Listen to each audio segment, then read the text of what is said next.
ake sikhumbuzane lokhu lapho uyibona unesifo esithelelana ngocansi. Dr. Thabile with the Blue Clinic yamadoda esemhlanga kanye naseMidrand. Lapho usuyibona usunesifo esithelelana ngocansi, nazi izinto ezibalekile efanele uyikhumbule.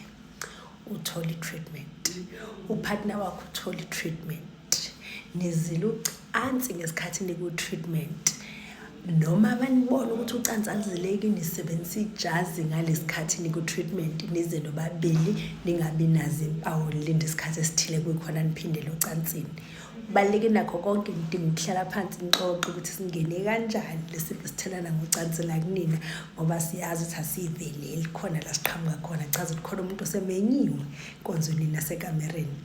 Kodwa kunakho konke lokho kubalekile ukuthi siqonde ukuthi asizibi isifo esithelana ngocansi. Awutholi treatment uvala umlomo utreat wedwa ngoba uyilimaza wena wedwa ulimaza nopartner wakho. Lesithi nje usuyitholile treatment wena udla treatment upartner wakho akayidli treatment. Ngabe uyazi ukuthi lokho akulimaza upartner wakho kuphela kulimaza nanawe ukuthi lokho uthola infection ayidliwa yilona impawu kuphela treatment wonke umuntu okule relationship okulokulala lokhu uyathola treatment.